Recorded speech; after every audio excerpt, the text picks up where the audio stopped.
There are 3 times as many lions in captivity as there are in the wild.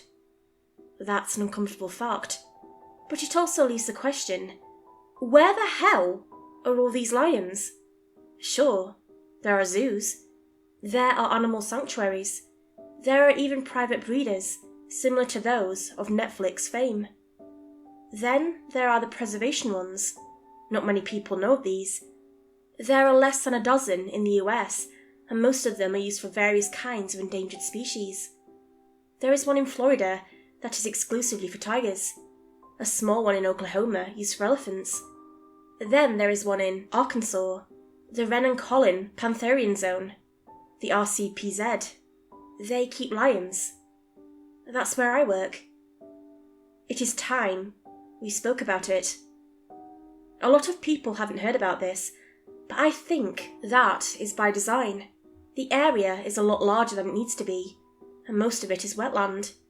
When I started there, in total there were about 30 lions separated into 3 prides. The lions were confined to 3 indoor shelters and a large caged outdoor space. There were veterinarians on site at every hour of the day, and a total of 45 employees on rotation. I was part of the handlers, the group of employees with the highest overturn and the least insight. This is where it gets weird. The RCPZ had literal acres of wetlands that is seemingly unused. It just sits there. The shelter and caged area takes up less than 1/7 of the total space. Lions aren't meant to wander around in swamps anyway, so why even have this area set up? I didn't question it too much at first. I started working there in 2016. I was part of a team of 4 handlers working with the second pride, 2 grown males, 5 females, 6 cubs. The largest group of lions we had. I came straight out of high school, working my way up to afford veterinary school. I've always loved big cats, and I heard about the RCPZ completely by accident. The area has literally no online presence, and they never put out ads when they look for new people. To this day, I still have no idea if they are privately owned or not. I think it might be government owned, but I don't know. I found the RCPZ when driving through the wetlands with my buddy. We were running out of gas and desperately looking for a gas station when we found a wall along a stretch of forest. Along the wall, every 30 yards or so, was a small metal plate describing it as the Wren and Collin Pantherian Zone. I was curious and came back the next day. I followed the wall for as far as I could and happened upon the main building. I was looking for a job, and there it was. The rest is history. My interviewer told me that the RCPZ was off the grid for a reason. Apparently, back in the 80s, there were serious cutbacks. Since then, there's been a policy to keep non-essential costs to a minimum, so both electronics and digital equipment is more or less unheard of.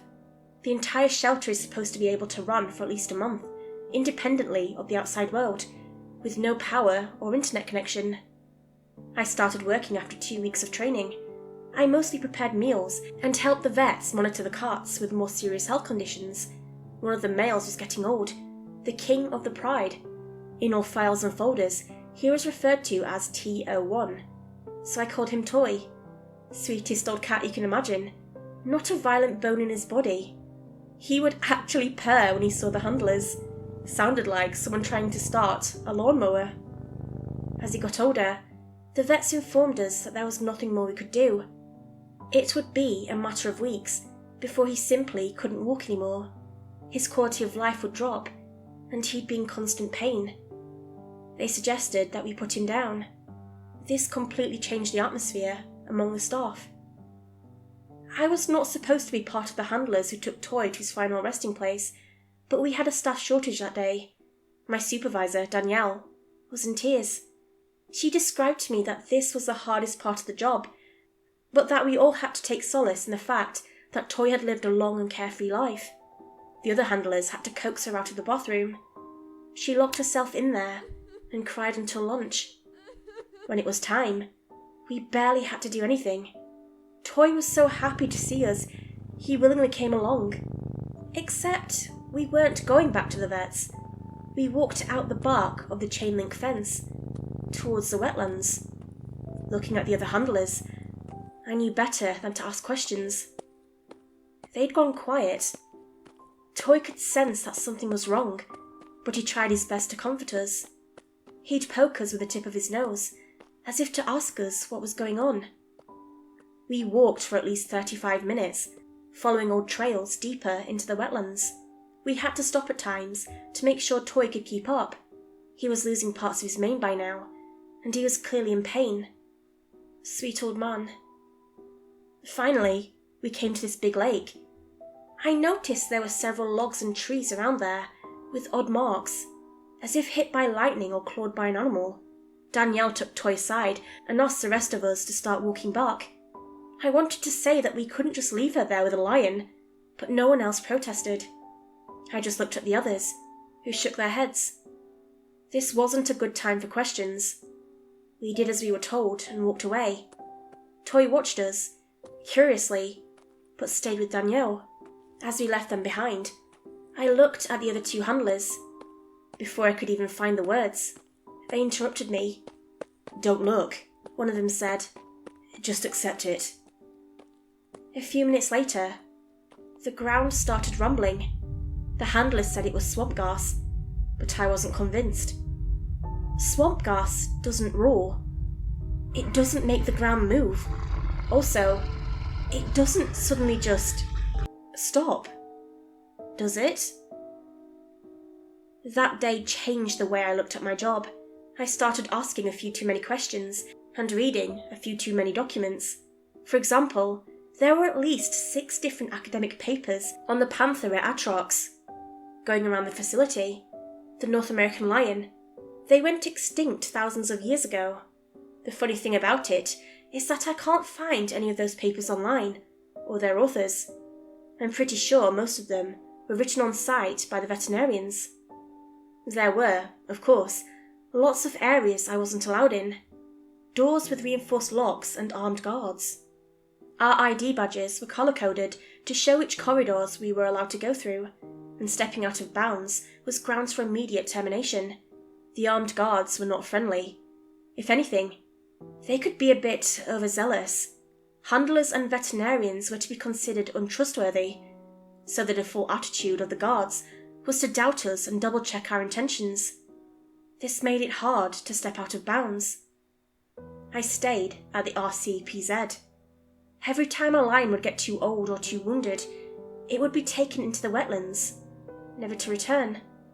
Only the senior handlers were allowed to go out back. The rest of us were limited to the shelter and cage. Since we weren't understaffed again, I usually just watched Danielle and the other seniors lead the lion out of the bark from afar. It happened surprisingly often, at least once every 2 months. There was an incident in October of 2018. Danielle was taking R04, or Roy, out to the wetlands. She was gone longer than anticipated. Then the entire facility was put on lockdown.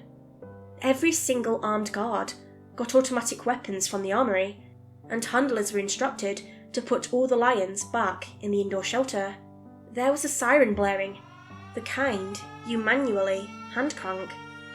The guards made sure no one entered or left the facility, but they didn't have the manpower to see what we were doing. Most of the handlers stayed in the lunchroom, but I took the opportunity to look around. One of the veterinarians left their keys in their overcoat, making it easy for me to borrow them for a while. I started looking through the administrative area. Folder after folder of papers regarding prehistoric Ice Age creatures, mostly lions and bears. There was also a schedule posted on one of the walls, where it said which lion was to be taken into the feeding ground, and at what time. October of every year was marked with red ink, as if to show that it was a particularly important time. We weren't allowed cell phones on the premises, or I would have shared it all here with you. The one thing that stood out the most was the many mentions of Tapex. At first I thought it was some kind of brand, but it was mentioned in several papers as well. The Tapex was some kind of prehistoric Ice Age creature. The true apex. That which eats lions, one paper was titled. We were locked in for the rest of the day. Danielle didn't come back. Neither did Roy. Several guards mysteriously quit on the same day. It was a mess, and no one was telling us anything about it. Senior handler Lauren was promoted to supervisor, and there were a lot of changes. The veterinarians told us we had to triple the number of prides. 2 more enclosures were to be built, and the caged area was to be doubled in size.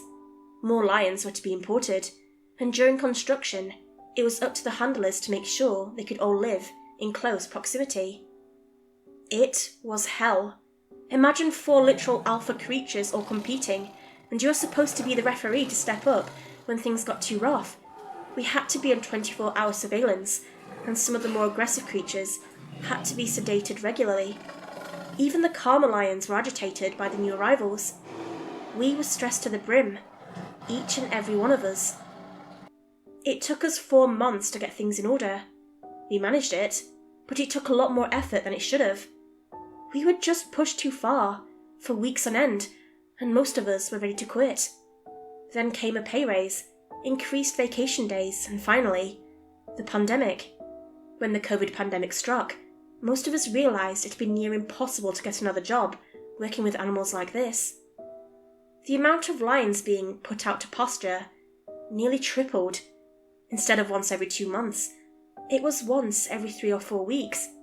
The veterinarians kept referencing a brood and an updated containment protocol, but we were kept in the dark about the details.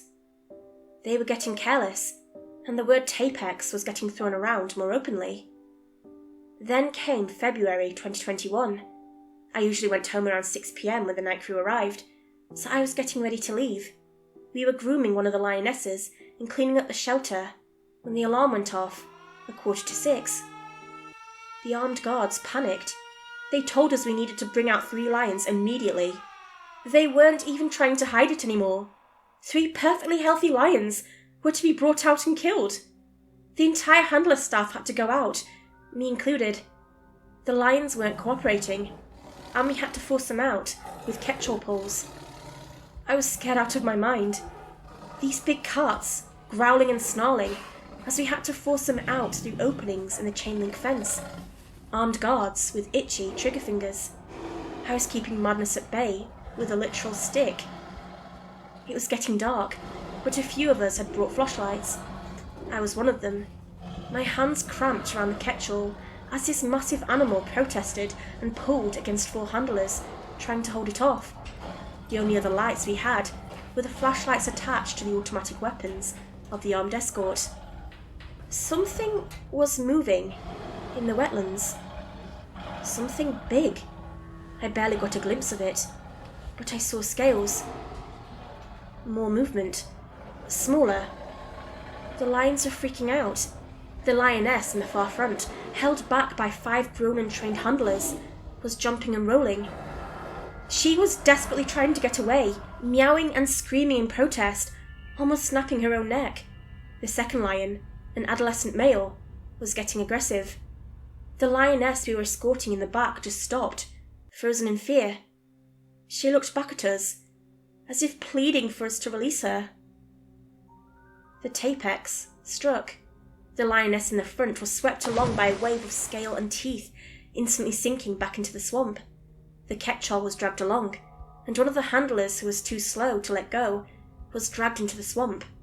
Once he got loose, I heard nothing but a short yell before he was pulled beneath the surface. He didn't come back up.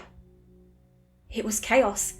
The handlers in front of us dropped the adolescent male, who took off down the path.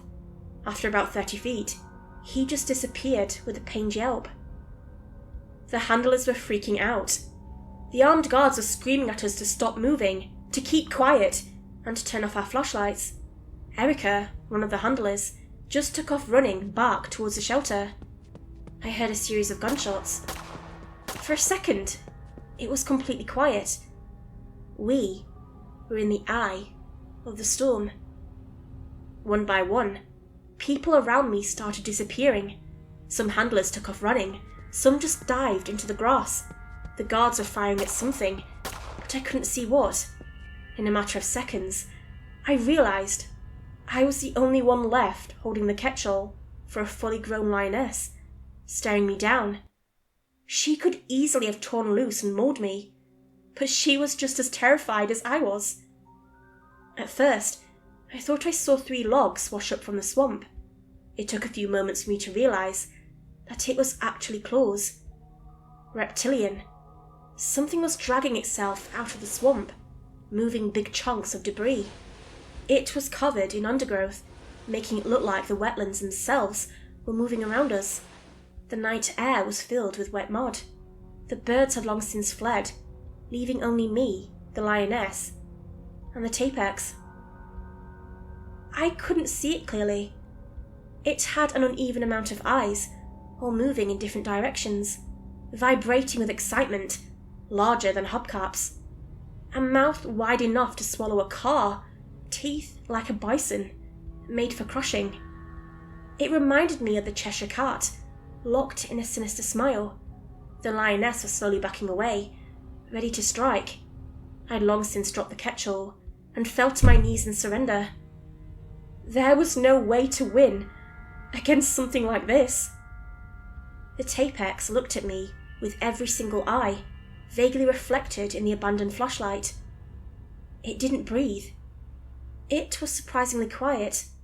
Those big, square teeth drew closer, only to effortlessly push me out of the way.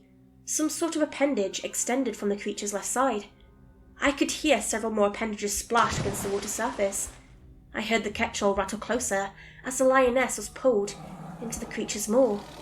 She put up a good fight, twisting and turning every inch of the way, but it was no use. Bones broke like twigs. Blood dripped from the space in between the bucket-sized teeth. A sudden quiet as the roars and growls of the lion stopped. I closed my eyes, barely noticing I'd long since pissed myself. I felt the teeth drawing closer. "Please!" I cried. "Please!" To my surprise, it stopped. It was close enough for me to touch with the tip of my nose. The stank of mud and innards was immense, nearly making me gag. "We'll bring more!" I stammered. "You'll get more!" The tapex retreated without hesitation. It made a sound. It was not a grunt or a growl or a roar. It was a calculated and trained sound, made with great effort. It left. I cried. The survivors made their way back. It was done. They are intelligent. Long ago, we took away their natural habitat. We hunted their main prey to extinction.